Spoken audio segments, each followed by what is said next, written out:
Saludos, gracias por acompañarnos en los coloquios desde la UNI. Reciban ustedes el cordial saludo del doctor Arturo Talledo Coronado, rector de la Universidad Nacional de Ingeniería, así como del doctor Víctor Caicedo Bustamante, director de la Escuela de Posgrado. Queridos participantes, reciban un cordial saludo desde la Universidad Nacional de Ingeniería.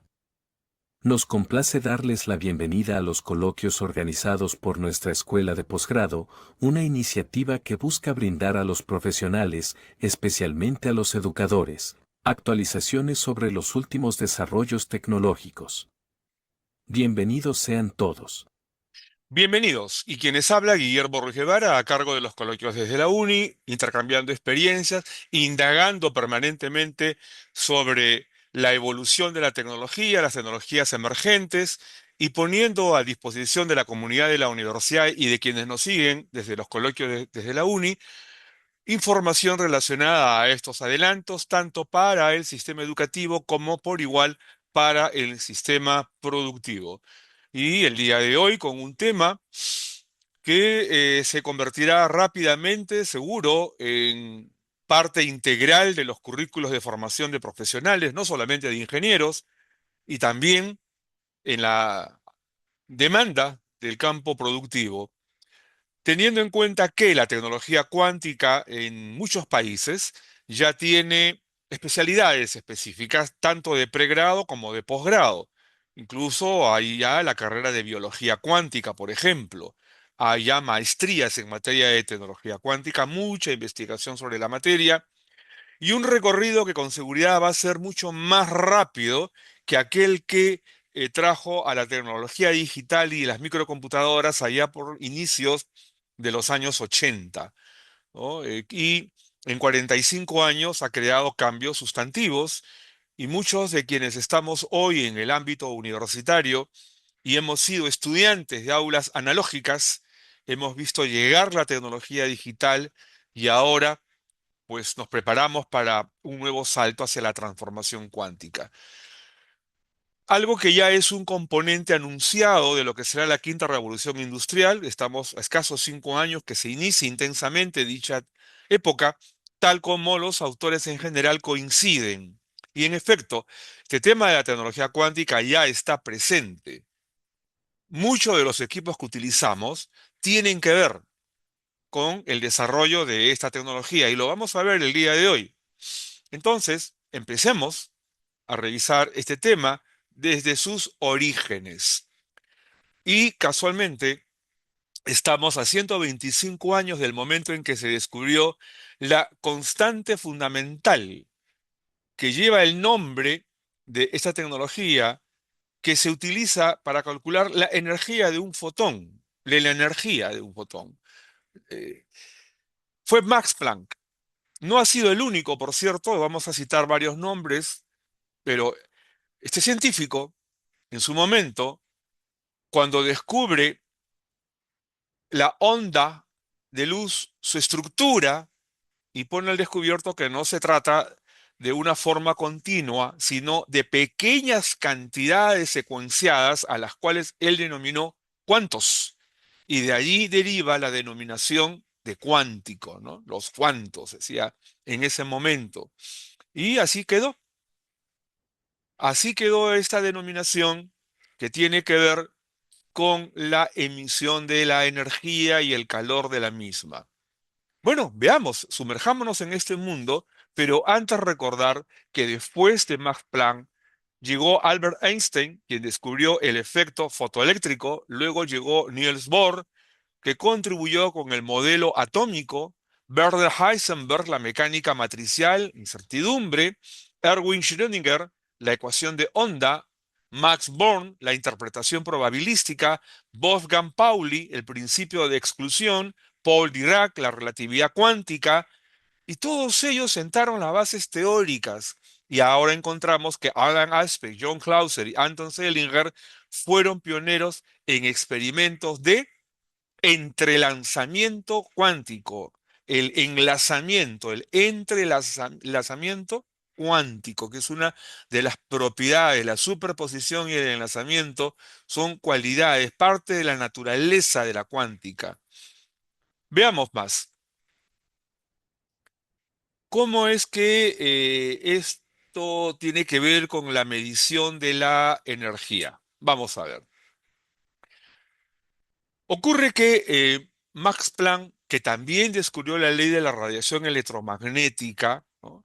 La secuencia de campos eléctricos y magnéticos que emiten los cuerpos a distintas temperaturas, y lo cual Planck descubre sentando las bases de lo que luego fue la mecánica cuántica, ¿no? Es un principio de la física, da lugar a un componente de la misma, que es la mecánica cuántica. Pero también habría que recordar algo anecdótico. Hubo resistencia de muchos científicos a lo que Planck preconizó en su momento de inicios, hasta que Albert Einstein, el propio Albert Einstein, y otros autores de los inicios del siglo pasado terminaron aceptando al explicarse que las ondas de luz se comportan también como una corriente de partículas. Entonces, las ondas de luz, energía y partículas, y que los electrones, esta composición de los átomos, simultáneamente se comportan como partículas y ondas, ¿no? Entonces hemos llegado a la estructura subatómica. Luego vamos a ver rápidamente de la trascendencia de estos descubrimientos y cómo es que ya están incluso en nuestros bolsillos, ¿no? Porque gracias a los descubrimientos de Max Planck, la teoría cuántica, se hizo posible aplicar la física al micromundo, a lo infinitamente pequeño, a lo microscópico. Entonces, los científicos terminaron por consensuar que la física tradicional, la física newtoniana, se refiere al mundo macroscópico, a lo que podemos tocar, observar, y la física cuántica al mundo microscópico, subatómico. Y en este mundo, el electrón, que ahora se sabe que ocupa simultáneamente diferentes puntos en su órbita, o sea, la estructura subatómica es un universo de movimiento, protones, electrones, neutrones y otras partes más que ya se han descubierto. Ya no son solo tres las partes que se conocían tradicionalmente o desde el inicio del átomo, sino que ahora ya son hasta seis, incluyendo algo que se llama plasma. Bueno, pero el electrón salta de una órbita a otra y en su trayectoria, pues, es no predecible. Pueden ocurrir acontecimientos que generan modificaciones en el comportamiento de los átomos. Entonces, a partir de ese conocimiento se generan impactos. Y es aquí en donde ya entramos al mundo que podemos nosotros reconocer y que proviene del comportamiento subatómico. Y gracias a la mecánica cuántica al día de hoy, pues la fibra óptica, ¿no? Por ejemplo, el cómo los materiales de la fibra óptica se comportan, surgieron justamente de estos estudios, de este descubrimiento del comportamiento de las ondas eléctricas y magnéticas y de las temperaturas en que se producen. Los láseres, la tecnología de láseres proviene de estos estudios. Pero también en medicina, la resonancia nuclear magnética proviene de eh, los descubrimientos que hicieron los físicos y que ahora nos permiten ver una foto del interior de nuestro cuerpo. Esto es conocido como la primera revolución cuántica, ¿no? Y las computadoras que utilizan lo que se llama física del estado sólido, ¿no? Donde cuando hay muchos átomos, lo que les pasa a los electrones es que se mueven en capas de conducción. Y eso también es mecánica cuántica. Entonces, noten ustedes cómo desde estos descubrimientos de comienzo de los años 1900, que han ido evolucionando gracias al aporte de distintos científicos y que esto ha logrado ya un perfeccionamiento sucesivo, hoy ya nos encontramos con aplicaciones que provienen de la física cuántica, traducido a la mecánica cuántica y llegado a lo que ahora se conoce como tecnología cuántica. E iniciamos la segunda revolución cuántica. Este es el mundo en el que van a vivir nuestros hijos intensamente, las nuevas generaciones. Y esta segunda revolución cuántica trae diversos componentes. Vamos a referirnos rápidamente a cuatro de ellos y otros más de aplicación. El primero, al que nos vamos a referir, es el que las computadoras trabajarán directamente con leyes cuánticas. Y aparecieron las computadoras cuánticas, ¿no? Y ya aparecieron equipamientos que ya varias grandes organizaciones, porque son millones de dólares, ya están trabajando.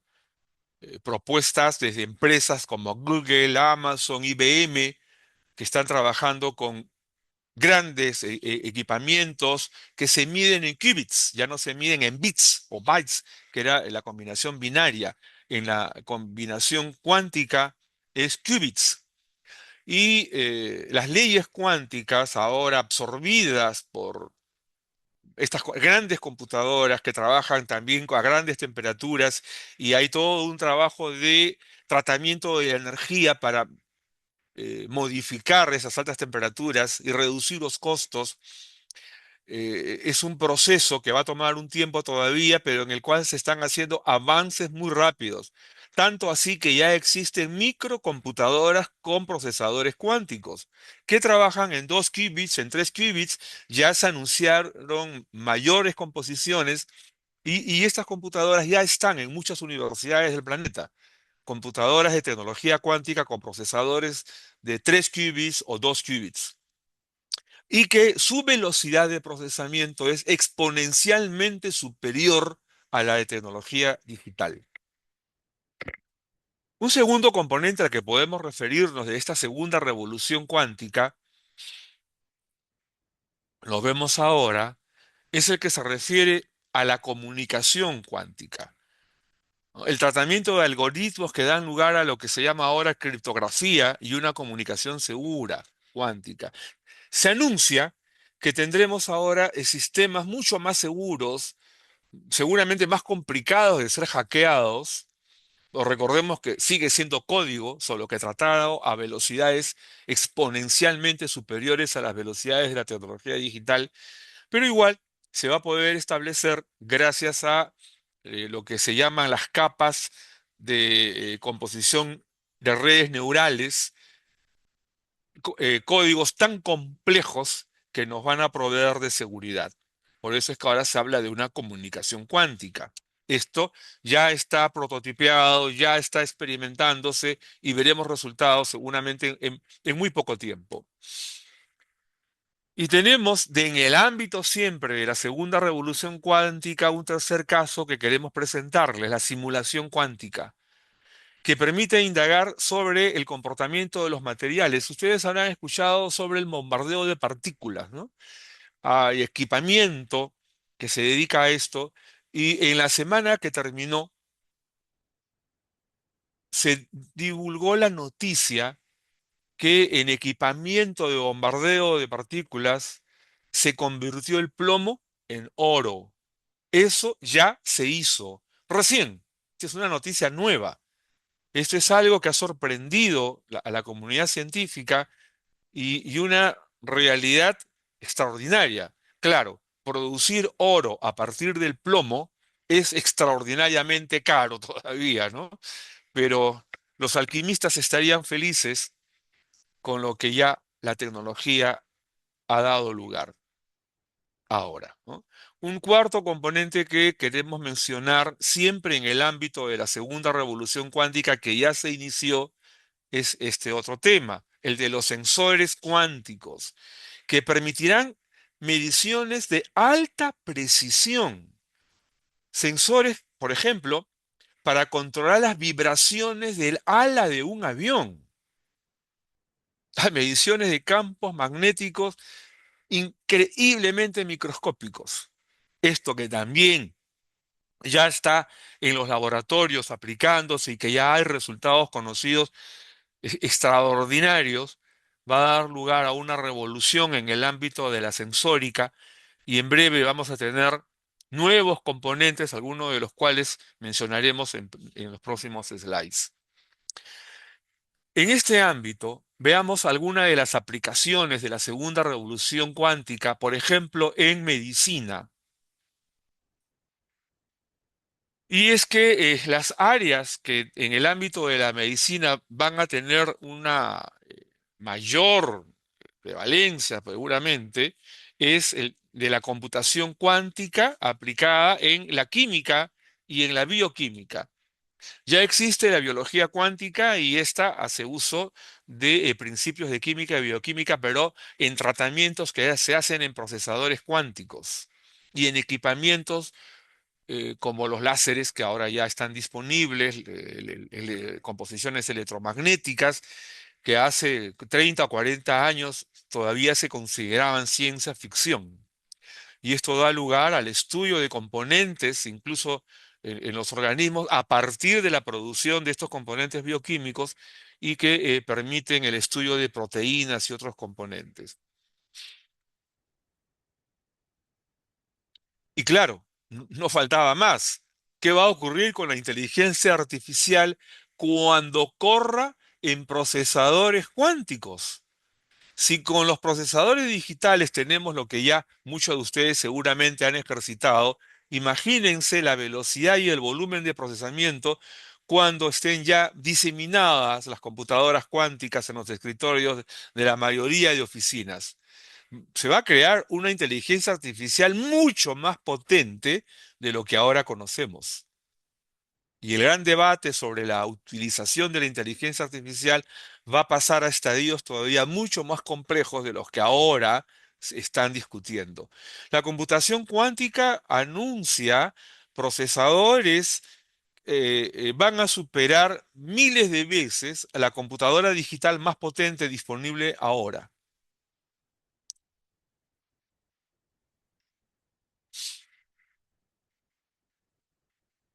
En el ámbito de la bioquímica, las mejoras que se van a lograr con las propiedades cancerígenas, ya hay ejemplos sobre esto, ¿no? Sustancias como los hidrocarburos aromáticos, que provienen de la quema de combustibles fósiles o madera o materia orgánica. Entonces ya hay un método pionero, ya está disponible en el ámbito de la bioquímica cuántica. Y vamos a referirnos a él porque en la actividad cancerígena, un compuesto depende de la reactividad electrónica en unas regiones moleculares. Sí, y esto ya lo demostró una dama, Albert Pullman, una científica francesa que nos sorprendió con su avance en investigaciones de este tipo de aplicación.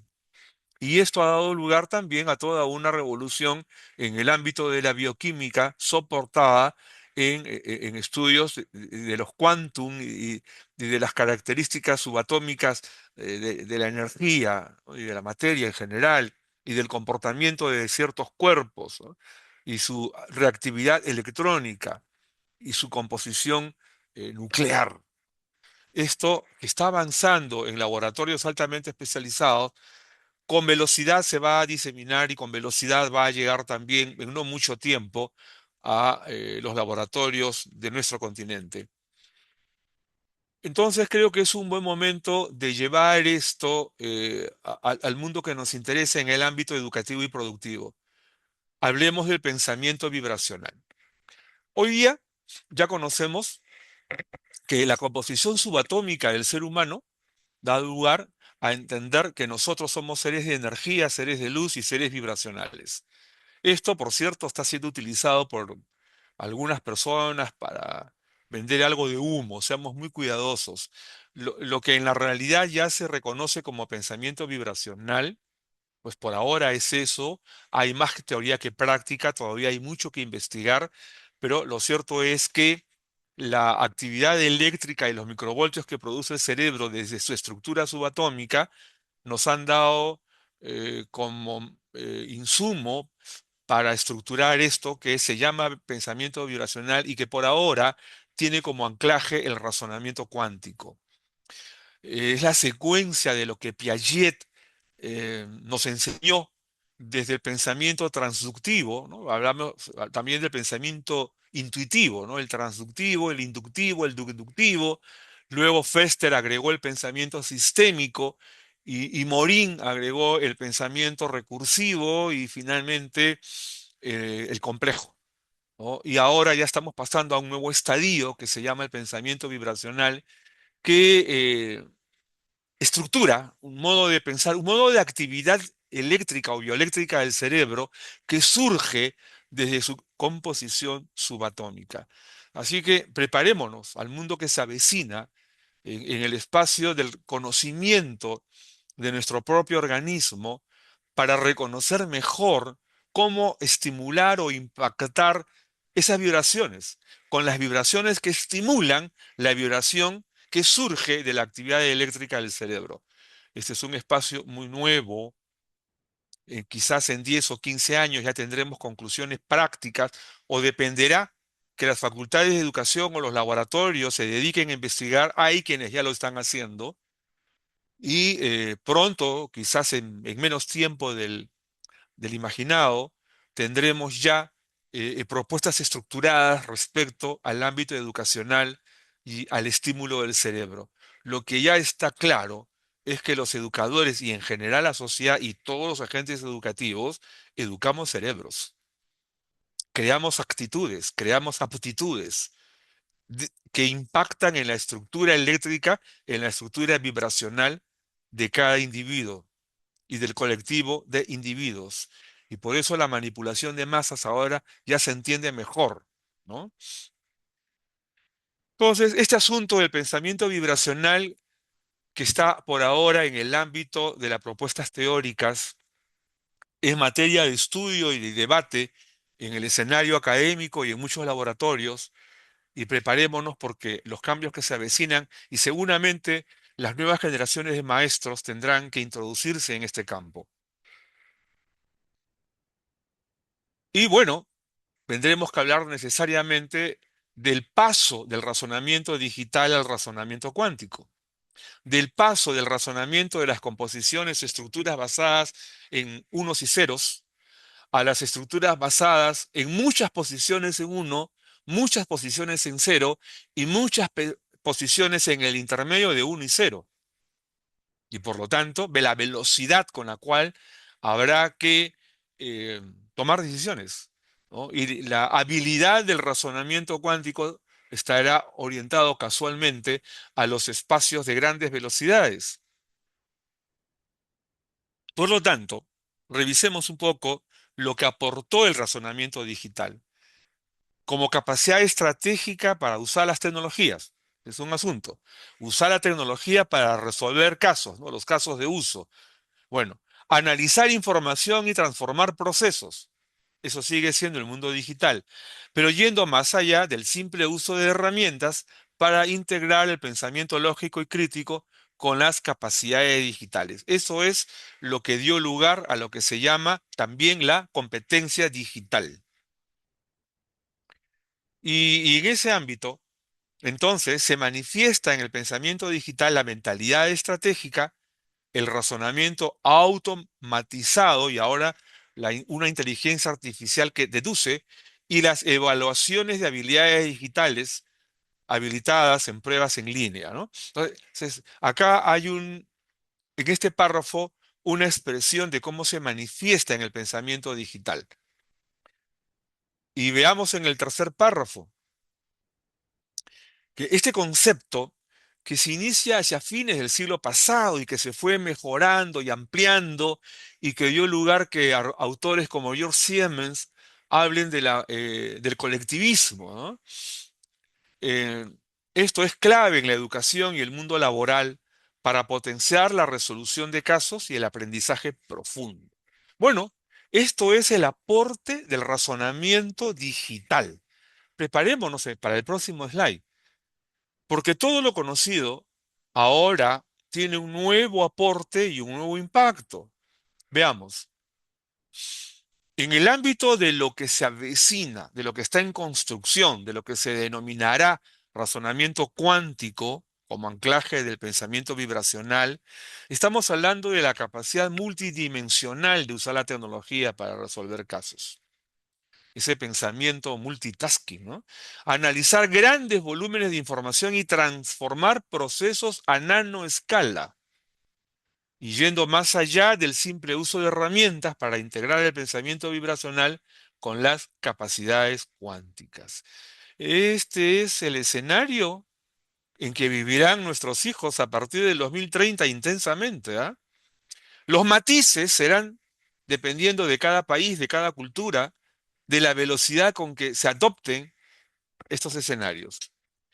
Pero bueno, veamos en qué se va a manifestar. Pues desde el pensamiento vibracional o la mentalidad sistémica multifactor al razonamiento hiperconvergente, inteligencia artificial de alta complejidad y las habilidades potenciales.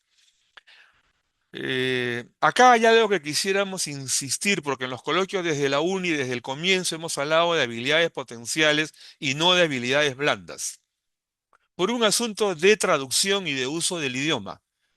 Preferimos hablar de habilidades potenciales, aun cuando el contenido sea el mismo, aquel relacionado a las habilidades con que se manifiestan las personas para comunicarse, para actuar, para decidir, para liderar, pero llamémoslas habilidades potenciales porque lo que queremos son profesionales potencialmente aptos y no potenciales blanditos, ¿no? Repito, es un asunto de traducción y es un asunto de empleo del idioma español con propiedad. Y este concepto será clave en la educación, en el mundo laboral. Ese es el mundo que se avecina para potenciar la resolución de casos, habilidades para la resolución de casos, usando tecnología cuántica, el aprendizaje profundo y jerarquías enlazadas, ¿no?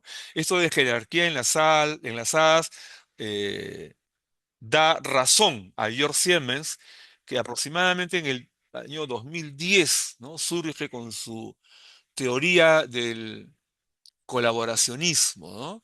En donde explica que el primer escenario colaboracionista es la red neural del individuo y el segundo es la potencialidad que adquiere cada individuo para buscar en otros individuos el conocimiento que necesita para completar el propio. Bueno, como estarán notando, esto que pareciera todavía tener algo de ficción, no lo es tanto. Ya todo es visible. Ya los insumos para que esto ocurra ya están disponibles. Sí, los recursos de la hiperconvergencia tecnológica son el insumo para esa hiperconvergencia en los escenarios educativos y en los escenarios productivos que van a dar lugar también a un comportamiento que aprovecha la convergencia de la tecnología para potenciar la propia capacidad del razonamiento y convertirla en un recurso para los nuevos escenarios.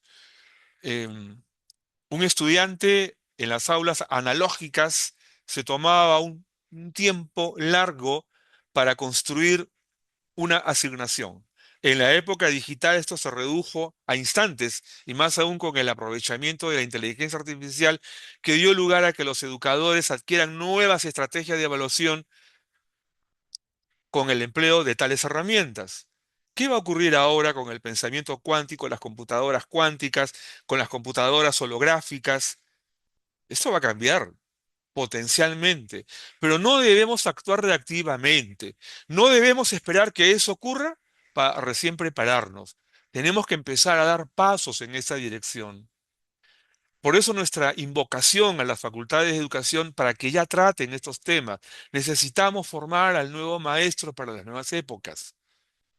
Y así como hemos vivido 40 años de ingreso de las computadoras a las aulas escolares y universitarias, y hemos llegado a la pandemia para descubrir que no estábamos preparados para aprovecharlas, que no nos ocurra con la tecnología cuántica porque la notoriedad de las brechas va a ser más profunda. Y las brechas no son culpa de si tengo más o menos computadoras. Las brechas son si tengo más o menos preparación de las potencialidades cerebrales para actuar en esos escenarios, independientemente del tipo de computadora.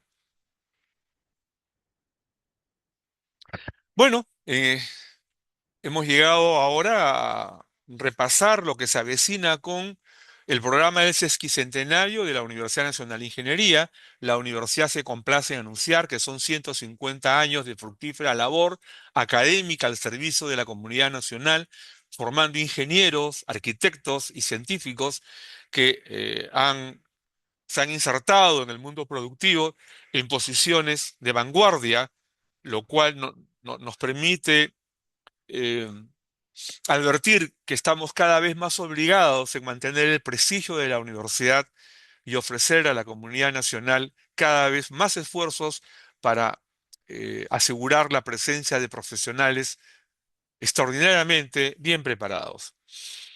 Y con este advenimiento de 150 años de historia de la universidad, hemos creado nuevas maestrías desde la escuela de posgrado, varias de ellas, el primer MBA de una universidad estatal, el MBA con mención en Gerencia y Tecnología, la maestría ejecutiva en Transformación Digital, que hoy en día ya se va orientando hacia la transformación cuántica, y la maestría en Ingeniería de Procesos, porque esto es elemental, ¿no? Con mención en Gestión de la Calidad y Tecnologías de la Información, válido para todo profesional de cualquier disciplina, y la maestría en Gobierno y Gestión de la Seguridad Digital, que por su trascendencia se convierte en una urgencia porque se necesitan gerentes en esta materia que contribuyan a la seguridad de la calidad de los datos en las instituciones del país. Cualquier información en este teléfono con Eric Rojas al 933-933-666, un teléfono fácil de recordar. Y bueno, recordar que para la transformación digital hacia la transformación cuántica, hay algunos requerimientos que ya se conocen, que los repetimos en los coloquios desde la UNI, que hay aportes varios, tanto desde la escuela básica como desde la educación superior, y que desde la escuela básica necesitamos desarrollar habilidades de observación y análisis que son fundamentales para luego las habilidades de criticidad. Educar en la matematización del pensamiento más que en las técnicas operativas de la matemática y formar en la competencia digital como aprestamiento para la competencia cuántica. Y en educación superior corresponde desarrollar potencialidades de análisis complejo multidimensional, fortalecer el análisis predictivo y formar en una sólida ética. Son los nuevos retos que en el presente nos toca afrontar en una transformación inevitable que la podemos asimilar con éxito si todos los agentes educativos nos comprometemos en hacerlo. Esto no depende del Ministerio de Educación. Esto depende de las decisiones que se tomen en las universidades.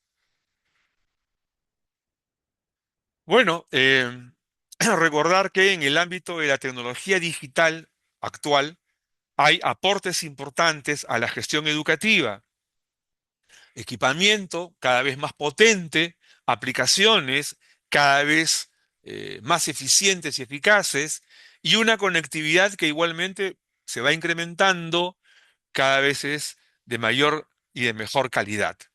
Y estas características de la tecnología asisten a la gestión educativa para el desarrollo de modelos, de procesos y de logros. Insistir que en el ámbito de los procesos, del proceso educativo, hay un nuevo subproceso que es el de la analítica predictiva.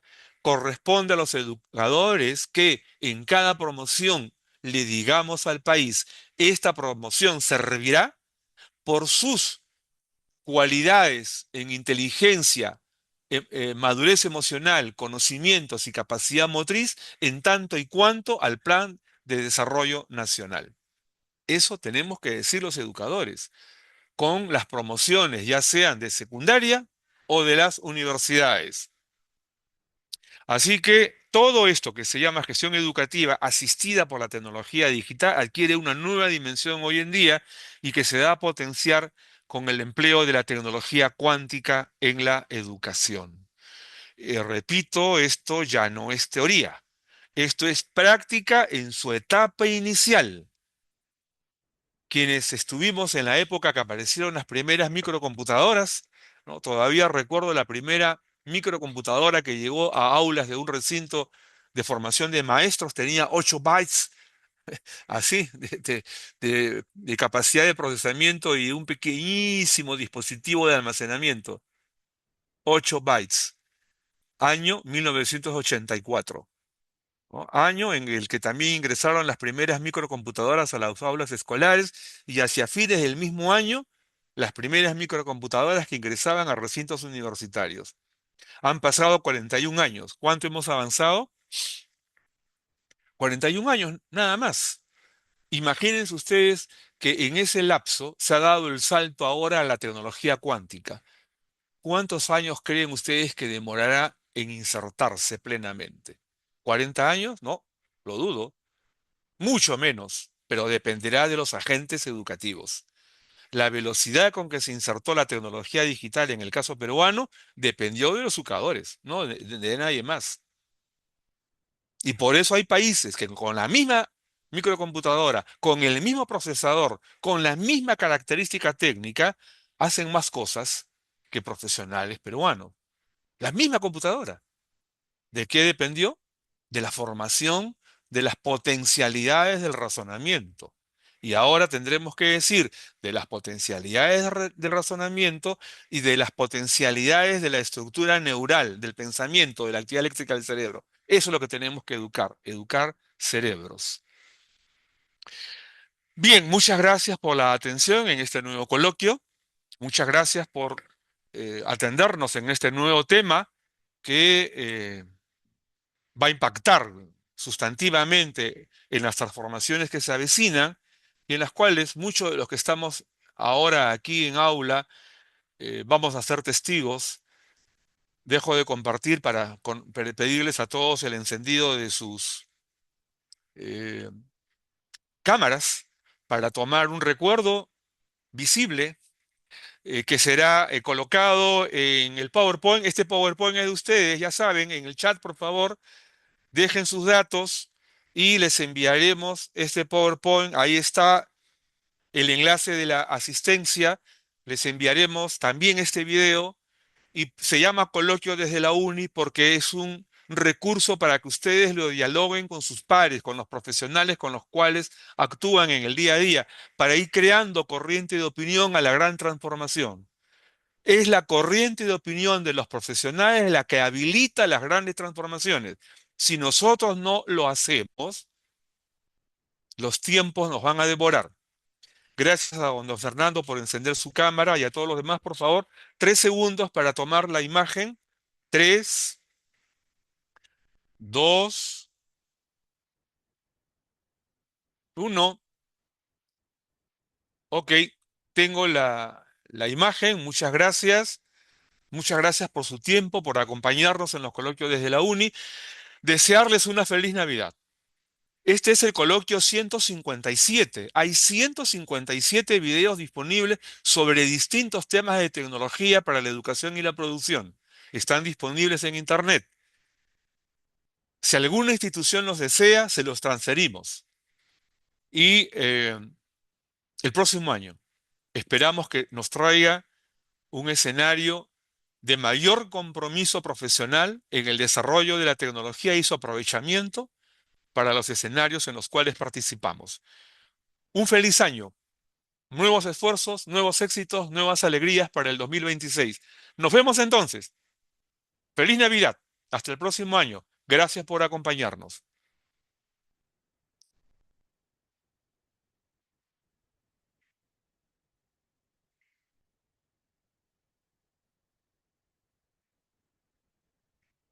Gracias, gracias. Gracias por los saludos.